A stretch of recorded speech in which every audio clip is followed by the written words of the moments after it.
계시는데 어떤 분들 와 계시냐면 기쁨 충만한 아버지로 임재해 계신 줄 믿습니다. 예수의 피값으로 우리를 사시고 잃어버린 자녀를 얻으신 아버지는 말할 수 없는 기쁨으로 우리를 대하시고 그 말할 수 없는 그 터져나온 기쁨으로 우리를 대하시고 기쁨으로 우리와 관계를 맺어주시고 심지어는 우리의 존재 자체가 기쁨이라고 선언해 주시고 그 값없는 기쁨의 자리 그 기쁨을 누리는 자리로 저 여러분 은혜로 불러주신 줄 믿습니다. 이 말씀이 은혜가 되시죠? 우리 가운데 하나님 임재해 계신데 생각해 보시죠. 기뻐하시는 하나님이 아니라 분노하고 짜증내시는 하나님으로 임재해 계신다고 생각해 보십시오. 얼마나 부담되겠습니까? 우리가 오라고 한 거 아닌데 괜히 들어오셔가지고 아침부터 저녁까지 짜증을 내시는 거야. 기도했냐, 묵상했냐, 전도했냐, 그리고 저녁 딱 되면 또 총점을 먹이시는 하나님. 굳이 그렇게 안 하셔도 되는 거예요. 하루마다 총점을 먹이시는 거예요. 오늘 10점, 20점. 그리고 너무 힘들어 하시는 하나님. 여러분 그렇게 힘들면 나가셔도 되잖아요. 잠깐 나갔다가 기분 좋을 때 다시 오시면 되는데 굳이 안 나가시고 50년을 견디신 하나님. 얼마나 부담되겠습니까? 임재할 때 예배 드릴 때마다 임재하셔서 말씀하세요. 내가 너를 견딘다. 내가 너를 오늘도 견딘다. 부담이 될 겁니다. 근데 감사한 분들하고 와 계신데 기쁨 충만한 아버지로 임재해 계시고 우리를 바라보시며 말할 수 없는 기쁨으로 우리를 인하시고 값없는 기쁨의 자리로 오늘도 저와 여러분을 불러주실 수 있습니다. 근데 우리 한 가지 알아야 될 건 여기서 하나님께서 기뻐하신다는 이 의미는 앞뒤 문맥을 보면 이게 조건적인 기쁨이 아니라는 걸 이해하실 필요가 있더라는 거예요. 나아지면 네 인생 괜찮아지면 내가 그거 보고 기뻐해줄게 뭐 이런 게 아니죠. 이게 단순히 미래적인 것만을 또 의미하는 것도 아니에요. 차차 기뻐해줄게. 언젠간 기뻐해줄게. 오늘은 아니다. 너 오늘은 아니야. 이런 의미가 아닌 거예요. 말 그대로 여기서 기뻐한다는 뜻은 뭐예요? 있는 모습 그대로 존재 자체를 기뻐하시는 하나님 아버지의 주권적인 기쁨을 의미하는 거예요. 아까 말하면 존재론적인 기쁨이죠. 하나님께서 주권적으로 구원하신 거예요. 주권적으로 구원하시되 주권적으로 우리를 기쁨 삼아 주신 겁니다.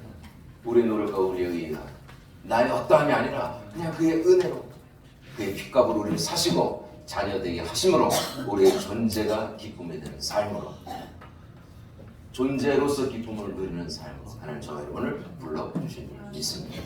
이걸 다른 말로 자녀된 정체성이라고 얘기하죠. 자녀란 뭡니까? 존재로 사랑받는 게 자녀. 존재가 기쁨이 되는 게 자녀예요. 예수 그리스도 안에서 피값으로 우리를 자녀 삼으신 하나님, 우리의 존재를 기쁨이라고 선언하시고 존재로서 사랑받고 누리는 자, 저와 여러분 불러주신 줄 믿습니다. 그러므로 이 말씀대로라면 이런 거죠. 지금 여러분이 앉아있는 이 모습 이대로 하나님께서 저와 여러분을 완전하게 기뻐하고 계신다. 왜 기뻐하세요? 딸이니까. 그럼 딸이니까. 아들이니까. 자녀니까. 하나님께서 저와 여러분을 존재로 기뻐하시고 그리고 우리가 그의 기쁨이니까 우리가 하는 모든 걸 하나님께서 기쁘게 여겨주시더라는 거예요.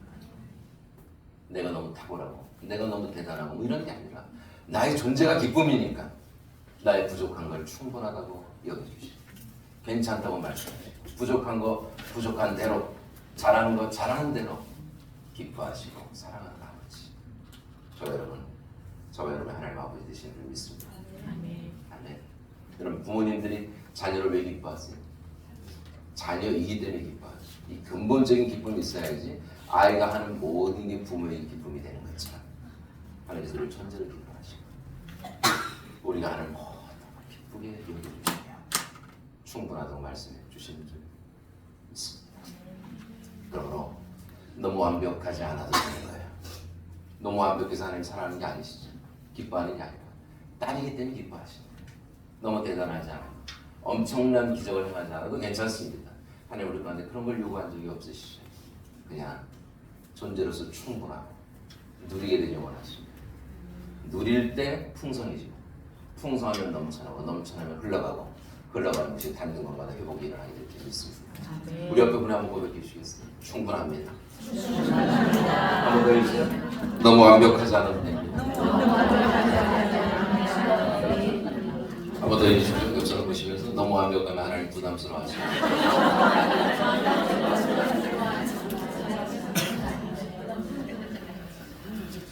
우리까지 완벽할 필요는 없죠. 하나님이 완벽하세요. 그 완벽하신 하나님을 온전히 의지하시면 됩니다. 이게 성경에서 말하는 완벽주의죠. 하나님 없는 완벽이 아니라 하나님을 의지하는 완벽. 그래서 나의 연약함을 늘 인정하고 늘 주의 자리를 마련하고 주님의 임재를 구하고 그분을 겸손히 의지하면 비로소 우리의 삶의 진정한 승리, 진정한 온전함이 나타나는 줄 믿습니다.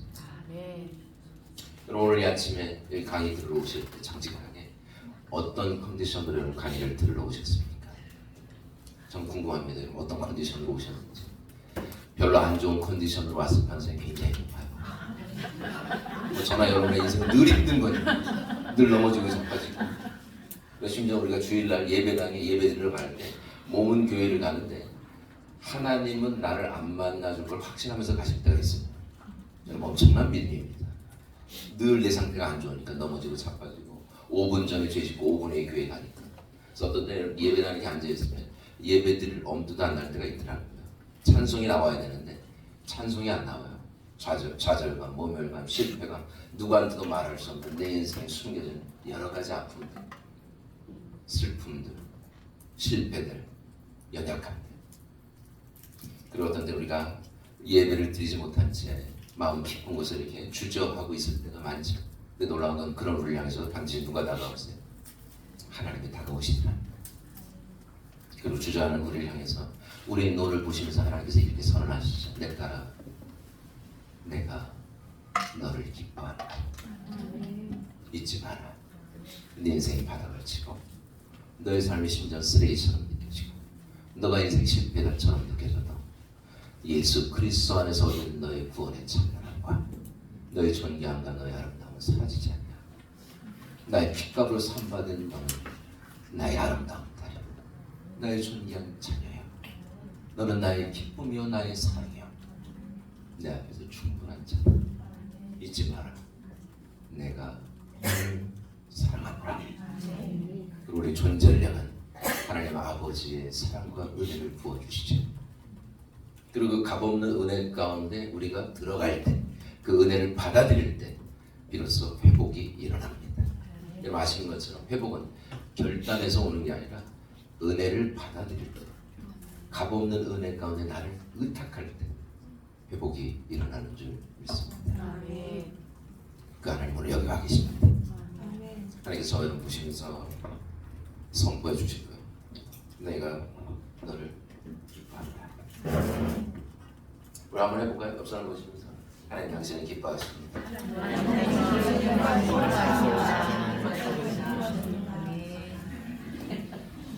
근데 이제 문제가 있습니다. 문제가 뭐냐면 하나님께서 여러분을 기뻐하십니다 이렇게 말하면 사실 이게 지적으로 관념적으로 동의하는 건 아무 문제가 없더라고요.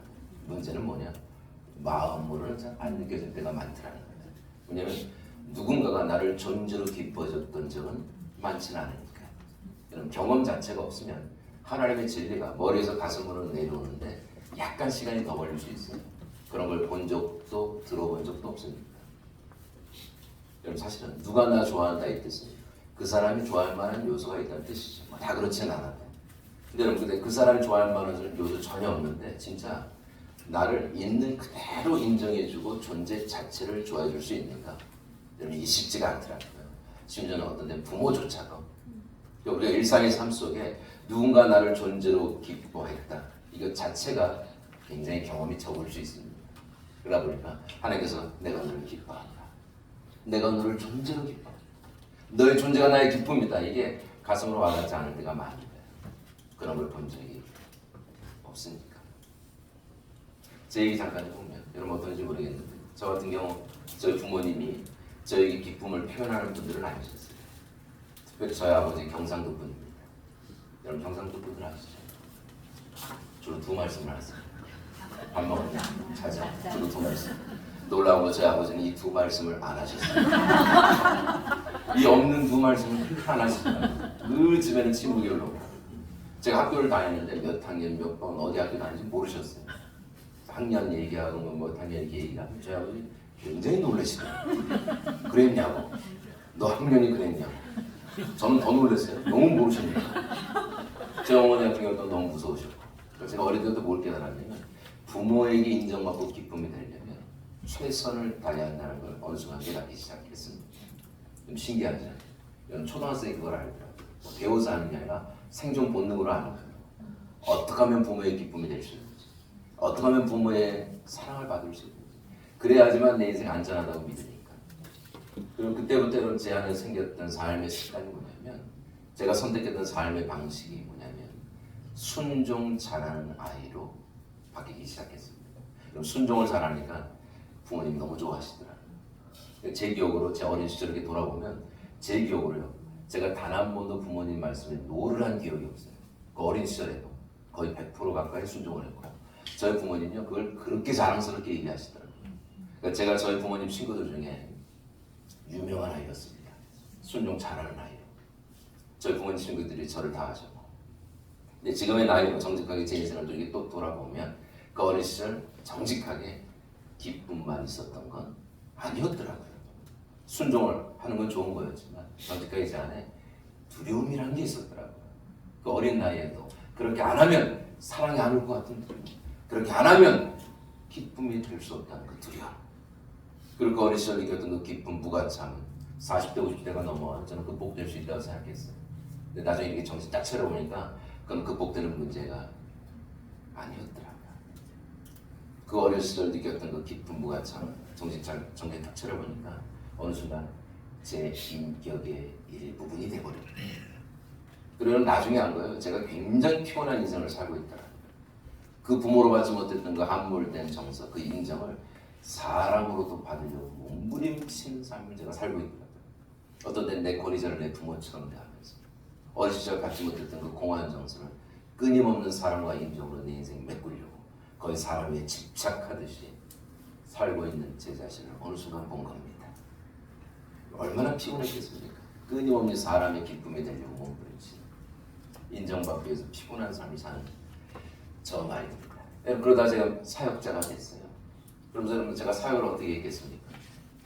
전 정직하게 사역을 반 미친놈처럼 해내기 시작했어요. 사역은 저의 가치를 증명하는 좋은 도구가 되어버리더라고요. 사역을 열심히 하는 건 잘못된 게 아니죠.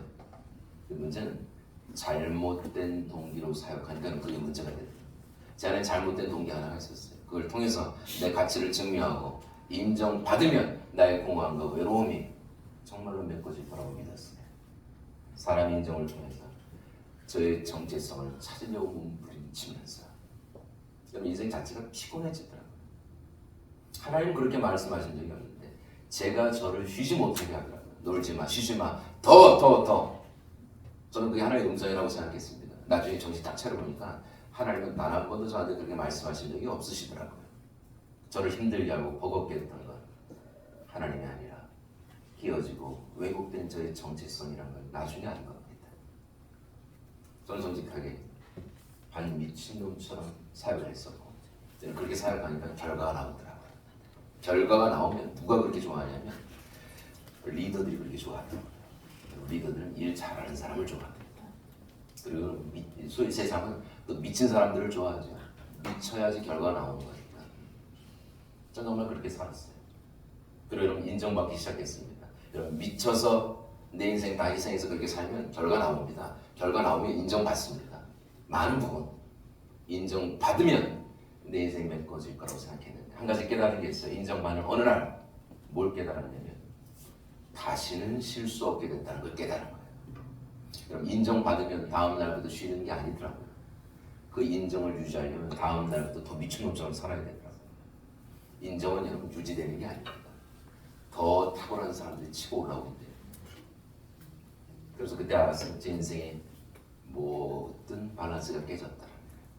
여러분 그렇게 미쳐서 살다 보니까 내 삶의 소소한 것들을 그렇게 희생하면서 살아왔더라고요. 특별히 사랑의 관계를, 내 가족을. 여러분 제가 저희 자녀들의 필요를 볼 수 없었어요. 그때 저희 자녀들은 아빠가 많이 필요했었어요. 저는 제가 제 아내의 외로움을 볼 수는 없었어요. 아내는 늘 혼자 있는, 늘 거기서 혼자 견뎌는. 저는 늘 그걸 당연하다고 생각했어요. 저도 그렇게 산 거니까. 그 결과적으로 제 인생의 밸런스가 깨지더라고요. 그리고 찾아왔던 건 육체적인 질병이었습니다. 소위 이런 폐병이라는 거죠. 결핵이 왔다. 수천 명 앞에서 막 비전 선포하다가 전신 딱 차려버리니까 남은 건 병든 몸뚱아리 하나가 딱 남더라. 그렇게 여러분 제 주변에 사람이 그렇게 많았어요. 늘 흥분하고 같이 비전을 샀거든요.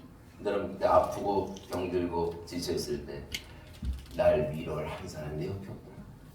쓸쓸하고 외롭고 버거운 내 삶이 가슴으로 느껴지는데 참 신기한 게 저는 그 전에 단 한 번도 멈춘 적이 없습니다. 단 한 번도.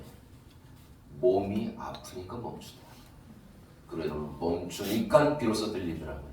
성령의 세미한 음색.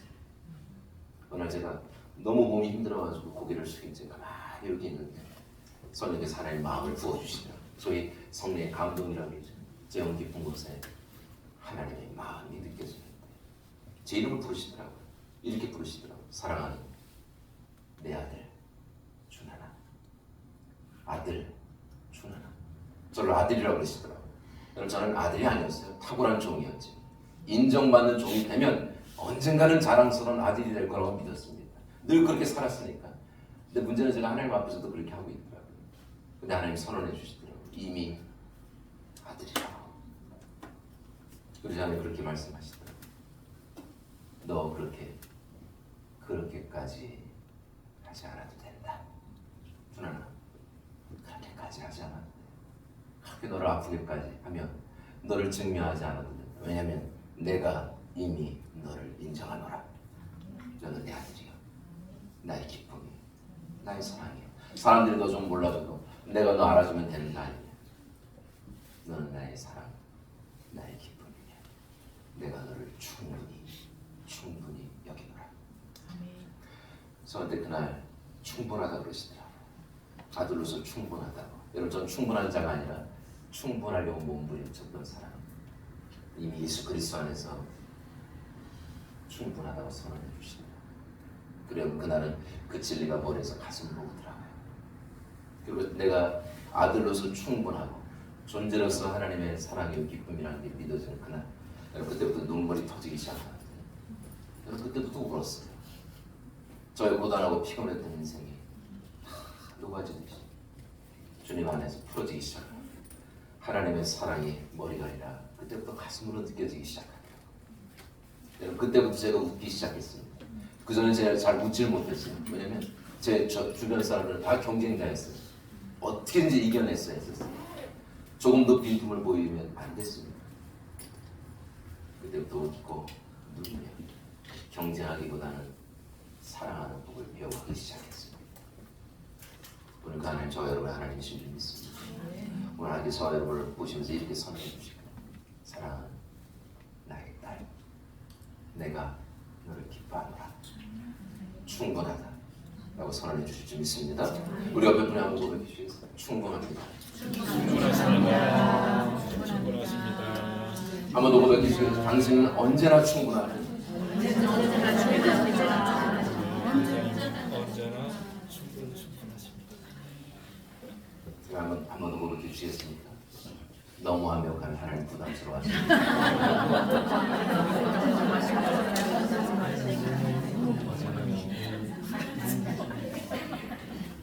세 번째 말씀하면서 보게 되는 하나님은 잠잠히 사랑하는 아버지시죠. 잠잠의 단어는 나를 향한 하나님 당신 사랑에 당신 스스로가 완전히 잠겨서 완전히 몰입한 상태에서 깊은 사랑의 교제를 누리는 걸 의미합니다. 이 잠잠이라는 이 단어는 나의 사랑에 하나님이 잠기는 게 아니라 나를 향한 하나님의 사랑에 당신 스스로가 잠기는 걸 의미합니다. 나를 향한 사랑이 너무 크기 때문에 그 터져나온 사랑 안에 그 스스로 잠겨 눈을 못 뗀 채 나를 바라보시죠. 그러니까 수많은 무리 중에 나 하나 보는 게 아니라 온 우주에 나 한 사람 있는 것처럼 집중하고 계시죠. 나를 바라보고 집중하시고 끝내는 나를 보고 보다 나의 머리부터 발끝까지를 그의 가슴에 새기고 있는 이게 잠잠입니다. 이 잠잠이라는 이 단어가 끌로 긁듯이 하다, 새겼다라는 의미를 포함한 단어입니다. 하나님께서 깊고 깊은 사랑으로 오늘 저와 여러분을 그의 가슴에 새기십니다. 가슴이 저밀 정도로, 가슴이 아플 정도로 사랑하는 아버지. 저와 여러분 하나님이신 줄 믿습니다. 이스라엘을 손바닥에 새기신 아버지는 오늘 저와 여러분을 그의 가슴에 새기십니다. 이런 사랑을 해보신 적 있습니까? 가슴이 저밀 정도로 사랑하는 그런 관계. 일반적으로 그런 관계는 일반 관계 안에서는 잘 안 나타나죠. 아무리 이렇게 해도 일반적인 관계 안에서. 여기 언제 나타나느냐? 대부분 부모와 자식 간의 관계에 나타나요. 우리 부모님들은 자녀를 바라보면 사랑이 터져나오는 게 부모죠. 그러니까 설명 안 해도 아실 거예요. 눈을 못 뜨는 게 부모다. 말할 수 없는 사랑에 잠겨. 아이의 사랑에 내가 잠기는 게 아니죠. 그 아이를 향해 터져나오는 사랑에 내가 잠기는 거예요. 눈을 못 뜬 채 바라보다 끝내는 그 아이를 나의 가슴에 새기는 부모들이라는 겁니다. 그래서 우리 부모님들은 자녀를 머리로 기억하지 않습니다. 가슴으로 기억하지. 많은 기억은 사라져도 가슴에 맺힌 추억은 사라지지 않는 게 부모입니다. 놀라운 건 하나님은 우리를 이렇게 사랑하시죠. 가슴으로 사랑하시죠. 나의 삶을 품으시며 가슴에 새기시며 나를 영원토록 동행하시고 사랑하시는 하나님, 저 여러분의 하나님이신 줄 믿습니다. 저도 이렇게 잠잠히 사랑을 경험한 적이 있는데 제가 아이가 셋입니다. 저희 막내가 4살 때쯤 저희가 5명이었기 때문에 한 공간에서 잘 수는 없었어요. 그런 공간 자체가 없었기 때문에 어떻게 잤냐면 둘째와 막내가 아내랑 자고 첫째와 제가 다른 방에서 잤습니다. 근데 이 막내가 4살짜리가 한 새벽 1시, 2시 정도 딱 되면 자꾸 이렇게 아빠를 찾으러 오는 거예요. 뭔가 아빠가 필요했는지 저를 그 새벽에 찾아오더라고요. 자다가. 그래서 어떤 때는 무서울 때가 있어요. 자꾸 새벽에 누가 걸어오니까. 그리고 인기척이 느껴져서 눈을 딱 뜨면 여기 서가지고 저를 보고 있더라고요. 그 새벽에. 그 서로 눈이 마주치는 순간 얘가 어떡하냐면 자기 얼굴을 제 비기 옆에다 확 쳐박더라고요. 그때부터 손을 딱 들어가지고 제 얼굴을 그렇게 비비기 시작합니다. 손으로. 새벽 2시에 잠 다 깨버립니다. 그리고 한참을 제 얼굴을 만지더라고요. 그럼 뭔가 아빠에 대한 정서가 메꿔졌는데 제 얼굴에다가 손을 갖다 대고 아이가 잠이 들곤 했었습니다. 그리고 저를 만지며 자는 아들을 보는 그 순간 제가 어땠을까요? 분노했을까요? 이 자식이 또 깨웠구나. 피곤해 죽겠는데 이게 아니라 저 그때 알았어요. 잠잠히 사랑이 시작되고 있다. 제 가슴 한복판에서 사랑이 확 올라옵니다. 그럼 제가 사랑의 완전히 잠겨 아이를 향해서 눈을 못 떼더라고요. 하루 종일 봤는데 잠자고 저를 만지고 자는 아들을 보는 그건 또 다른 은혜더라고요. 제가 아들을 보면서 이런 생각했습니다. 야, 얘가 내 아들이구나. 얘가 이렇게 생겼었구나. 얘가 내 아들이구나. 저도 손을 들어 아들을 만지기 시작했어요. 제가 아들의 머리카락을 손으로 그렇게 비비더라고요. 저는 그때 알았습니다. 제가 아들의 머리카락을 세고 있더라. 사랑하면 머리카락을 셉니다. 그 머리카락 하나가 내 가슴에 남는 거니까. 눈썹을 만지고 코를 비비고 저도 그 아이의 볼을 비비며 그런 생각했어요. 얘가 아들이구나. 그래서 저는 그날 그 새벽에 깨달았습니다. 그 새벽 저의 아들이 저의 가슴에 새겨지고 있다.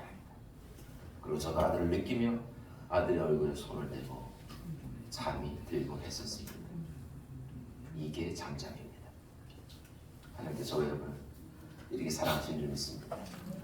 나를 구원하시고 말할 수 없는 기쁨으로 나를 바라보시다가 오늘 시간 저 여러분을 가슴에 넣으시는 나를 잊지 않으시고 새기시고 나를 기억하시고 늘 나와 함께 하신다.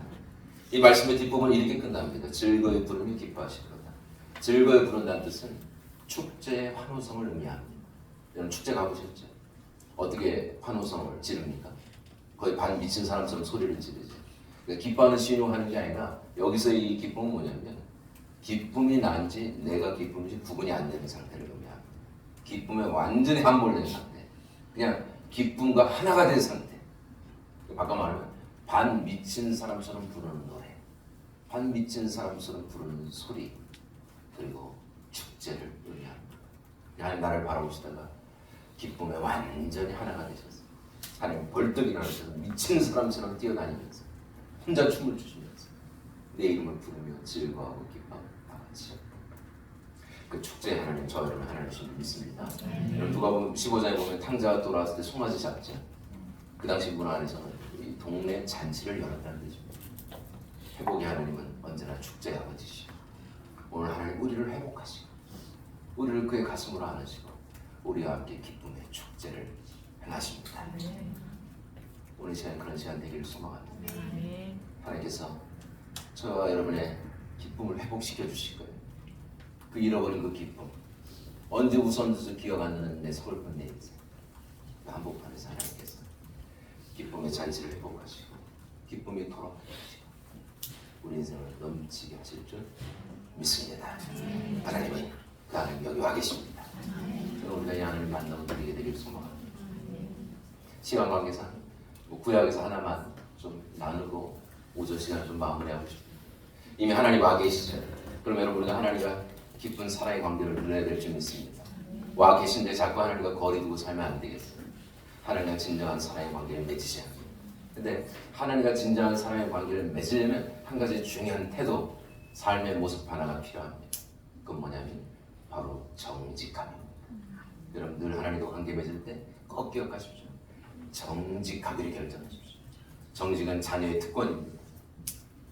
하나님께 나갈 때 금은보와 대단한 삶 없어도 됩니다. 한 가지는 꼭 기억하셔야 돼요. 정직함으로 나가기를 결정하실 거예요. 정직은 뭐겠습니까? 쉽게 얘기하면 있는 모습 그대로 나가시는 거예요. 깨어진 모습 그대로, 상한 모습 그대로. 아버지니까 내 어떤 모습으로 가도 거절받지 않는 거니까. 내 유일한 아버지 앞에 나갈 때 두려움이 없는 거예요. 그래서 여러분 하나님께 나갈 때 너무 옷 갈아입고 안 나가셔도 됩니다. 찢겨진 옷을 입고 나가면 새 옷을 입혀주실 거예요. 하나님께 기도하실 때 너무 괜찮다고 하지 마십시오. 사람들은요 괜찮다고 하면 진짜 괜찮은 줄 압니다. 하나님은 괜찮다고 해도 괜찮지 않은 줄 정확하게 아세요. 다 아시는 아버지께 여러분 거짓말 하실 필요 없는 거예요. 차라리 이렇게 기도해 보세요. 하나님 나 죽고 싶어요. 하나님 내가 죽여버리고 싶어요. 하나님 나는 포기하고 싶어요. 한 번도 한 적이 없는 그 얘기 하나님께 하실 수 있습니다. 그래서 오늘부터 여러분 결정하시는 거예요. 적어도 하나님 앞에서는 거짓말하지 않기로. 적어도 하나님 앞에서는 여러분의 가슴에 있는 모든 말을 쏟아놓으십시오. 아멘. 그 정직한 심령 안에 하나님 아버지의 사랑과 위로가 부어지게 될 줄 믿습니다. 그리고 그렇게 정직한 고백을 드리다 보면 어느 순간 눈물이 벅차오르실 때가 있을 거예요. 여러분 그때는 어떻게 하셔야 돼요? 우시는 겁니다. 여러분 희소식이 있습니다. 우셔도 됩니다. 이게 희소식이에요. 누구 앞에서? 하나님 앞에서. 아버지니까. 아버지 앞에서 여러분 하고 싶은 모든 얘기 다 하십시오. 그리고 그 품에 앉아서 펑펑 우십시오. 울어도 되니까. 여러분 우리가 울어야 될 때 울도록 허락받지 못할 때가 많아. 내 인생 서글프고 힘들 때 내 주변 사람들은 더 힘들었으니까. 어떤 그런 일이 하시죠. 울지 마. 표현하지 마. 울지 마. 너 울면 엄마 아빠 어떻게 견뎌? 넌 네 동생 돌봐야지. 괜찮아. 너만 있는 거 아니야. 다 있는 거야. 울지 마. 오늘은 우셔도 됩니다. 내 주변 누구도 내 눈물을 못 받아줘도 하나님은 나의 눈물을 받아주시는 유일한 아버지시오. 그리고 그 정직한 고백과 정직한 눈물 가운데 하나님 아버지만이 주시는 진정한 위로가 부어지게 될 줄 믿습니다. 참고로 여러분 예수님도 우셨던 거 아세요? 나사로 무덤 앞에서 우시는 주님. 여러분 놀랍지 않으십니까? 예수께서 우세요. 더군다나 사람들이 보는 앞에서. 하나님인데 창조주인데 사람들이 보는 앞에서 울 필요는 없었죠. 숨어서 우실 수 있었어요. 혼자 조용히. 근데 우세요. 자기 감정을 빛 가운데 사람들 앞에서 드러내십니다. 여러분 주님은 부활의 능력 천국에서만 다 갖고 계셨어요. 나사로가 살 거 아셨습니다. 그러니까 주님은 우실 필요가 없었던 거예요. 근데 주님은 우시죠. 그분은 하나님이셨지만 그분은 참 인간이셨기 때문에 사랑하는 사람을 잃어버린 아픔을 주님은 표현하세요. 얼마나 은혜가 되십니까? 우시는 주님, 통곡하시는 하나님, 서글피 우시는 창조주. 오늘 그분 우리 하나님입니다. 그러니까 바꿔 말하면 우리가 울 때 절대로 하나님 화내지 않으신다는 거예요. 여러분 그런 하나님 만나신 적 있어요? 막 서러워서 우는데 하나님 이렇게 오셔가지고 짜증을 내시면서 울지 마. 너만 힘들어? 다 힘들다. 시집을 인부가 힘든 거야. 주먹 꽉 져라. 힘들 때마다 어금니를 꽉 끼고. 내가 얘기했지 인생 쉽지 않다.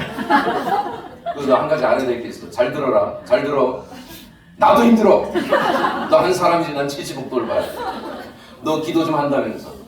너 훈련 좀 받았으면서 왜 이렇게 울고 그래? 울지 마라. 인생 쉽지 않다. 그리고 가버리는 하나님이 아니야. 눈 부시면서 한번 고백해 주시겠어요? 우셔도 됩니다. 자, 손을 잡으시면서 펑펑 우십시오.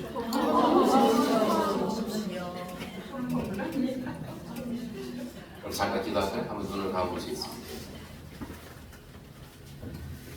여러분 손을 여러분의 가슴에 한번 대보시겠어요?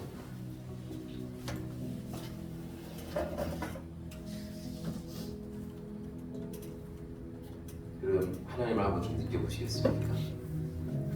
내가 생각하는 것보다 하나님은 늘 더 가까이 와 계십니다. 내가 느끼는 거리감보다 언제나 그분은 더 가까이 와 계시죠.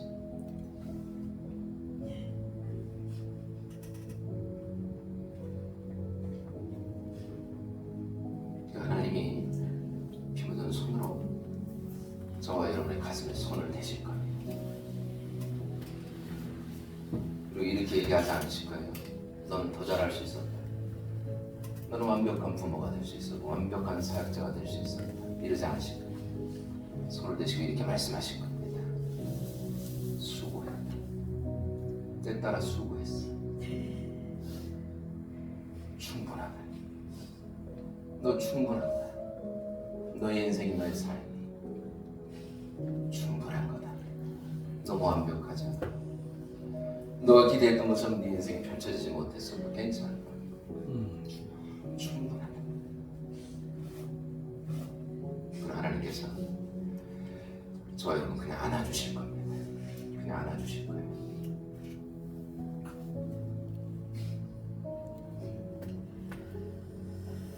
주님을 한번 이 시간에 한번 좀 느껴보십시오.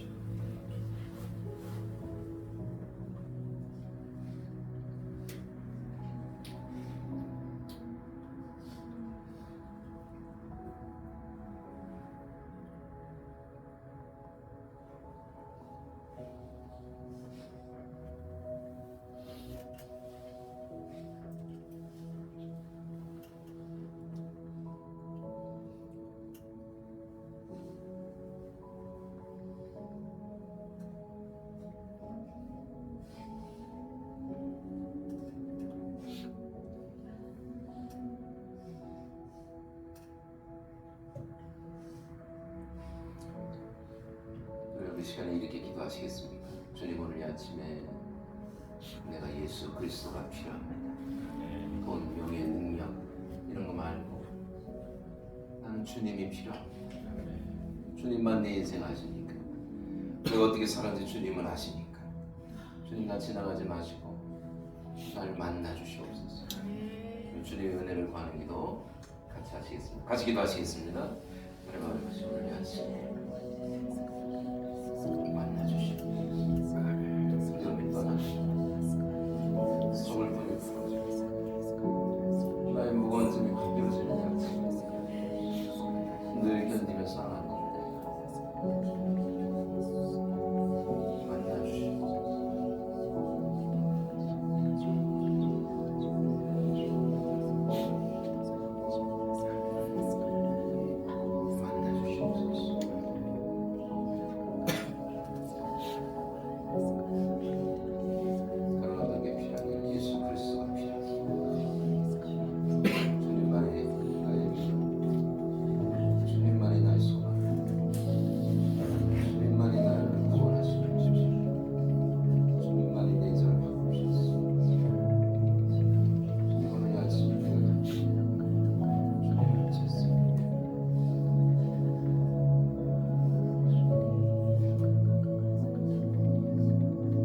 시간 조금 더 드릴게요. 그럼 이제부터 기도를 어떻게 하시냐면 그냥 하고 싶었던 얘기를 좀 하나님께 한번 해보시겠어요? 하고 싶었던 얘기가 있었을 겁니다.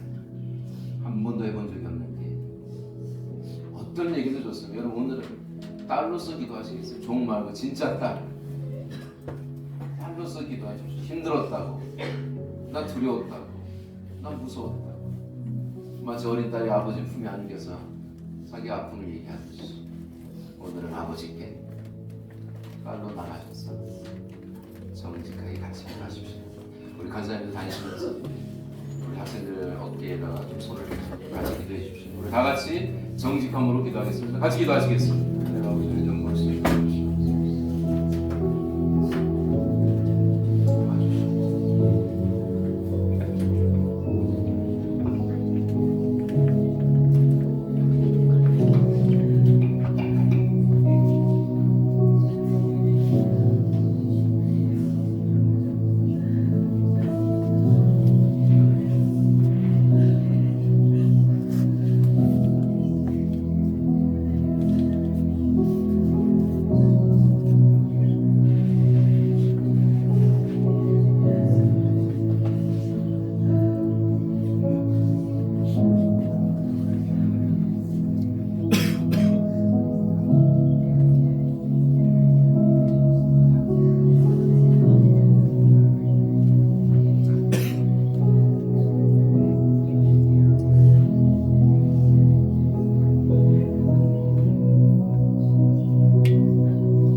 그렇다고 포기할 수도 없습니다. 여러분이 할 수 있는 한 가지는 견디는 것일 수 있습니다. 참고 또 참고 또 참으세요. 여러분 잘 견딘 거예요. 근데 그게 얼마나 힘든 건지 하나님은 아십니다. 오늘 하나님께서 그런 분을 좀 만나주실 거예요. 그냥 안아주실 거예요. 그리고 어깨에 무거운 짐을 풀어주시고 가벼운 딸이 되시고 좀 도와주시고 정직하게 그런 분들이 있다면 자리에서 한번 좀 일어나 보시겠습니까? 우리 일어나서 좀 같이 기도하시겠어요? 네, 하나님 앞에서만 일어나십시오. 우리 일어나셨다면 우리 간사님들 좀 찾아가 주셨어요. 이렇게 안아주시고 또 잡아주셔도 되고.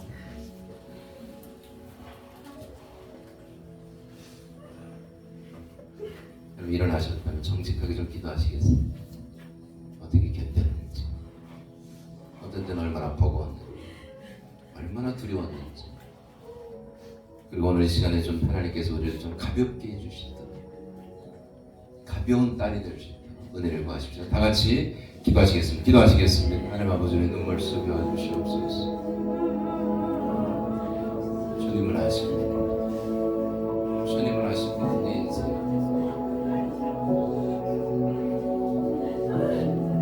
주님을 아십니다. 주님 우리 안에 세계를 행하여 주시옵소서. 소망이 돌아오게 하시옵소서. 기쁨이 돌아오게 하시옵소서. 잃어버렸던 삶이 돌아오게 하시옵소서. 아버지가 주시는 참된 것을 오늘 우리 가운데 넘치도록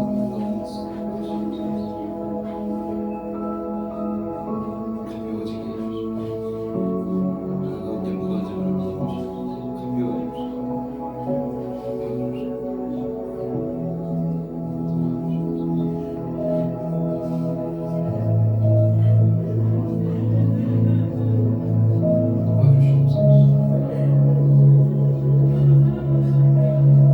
가벼워지게 하여 주시옵소서.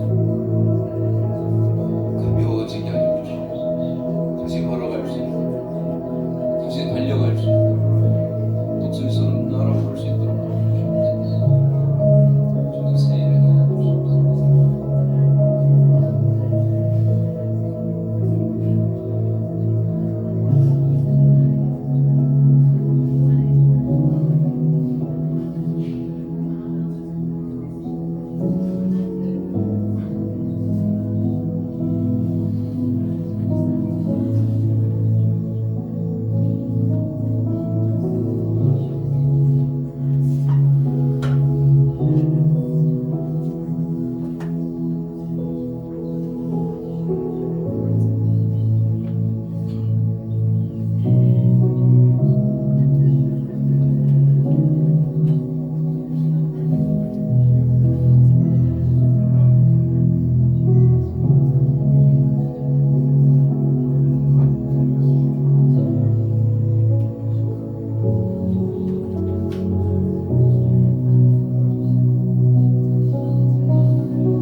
하나님 아버지 오늘 여기 계신 걸 믿습니다. 오늘 달려오셔서 우리를 안아주시고 우리의 피곤한 삶 주님 풀어주시옵소서. 아버지의 품에 안긴 딸처럼 자녀처럼 하게 하시옵소서.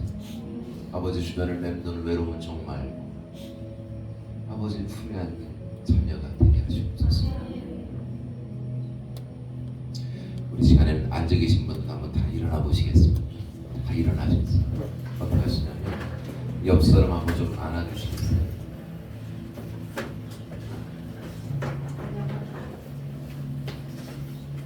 안으신 채 잠깐 있으시겠어요? 떨어지지 마시고 앞 사람의 품에 잠깐 안기십시오. 그리고 잠깐 있으시겠어요? 그리고 그 앞 사람의 품이 주님의 품이라고 좀 생각하시겠습니까? 그냥 있으세요? 잠깐 쉬세요. 오늘 주님이 이렇게 안아주시니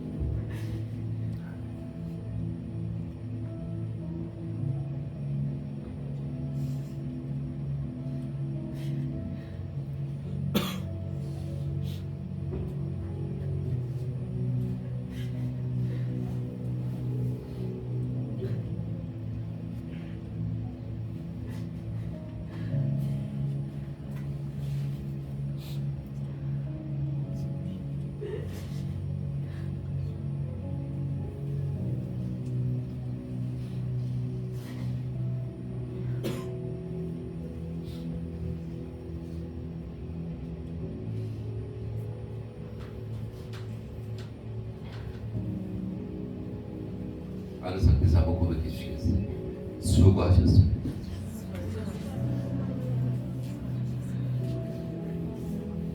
한 번 더 고백해 주시겠어요? 충분합니다.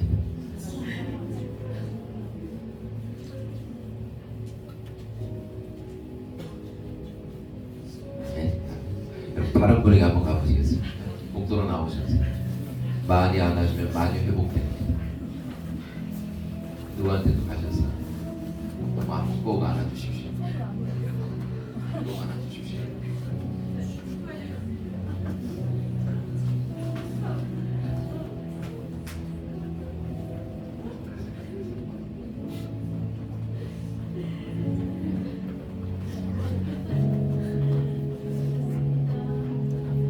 아는 상태 잠깐 있으시겠어요? 잠깐 있으십시오.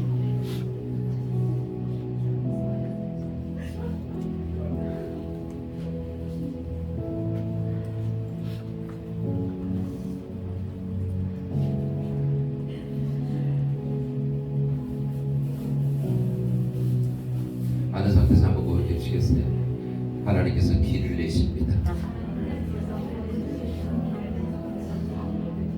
아멘. 자, 마지막입니다. 한 사람만 더 찾아가시겠어요? 마지막입니다.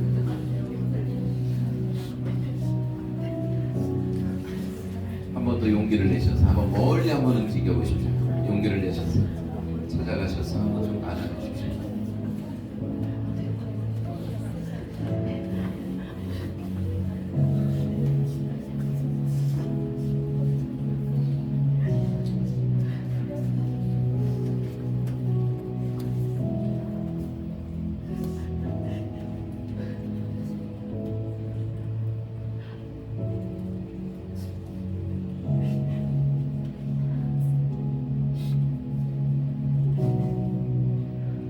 제가 아는 상태에서 기도하겠습니다. 하나님 아버지, 아버지 품 안에 깊이 잠기게 하시옵소서. 하나님 원래 한 번도 떠난 적이 없었다. 머리가 아니라 가슴으로 깨닫게 하시고 함께 하신 하나님 안에서 우리가 안전하다는 걸 믿을 수 있도록 도와주시옵소서. 믿음을 부어주시옵소서. 주님 믿음을 부어주시옵소서. 우리의 눈을 여셔서 임재 계신 주님을 보게 하시옵소서. 주님을 사랑합니다. 예수님 이름으로 기도드립니다. 서로 좀 고백해 주시겠어요? 하나님 당신을 사랑하십니다. 위로하십니다. 옆분에게 한번 고백하고 자리로 돌아오시겠습니다.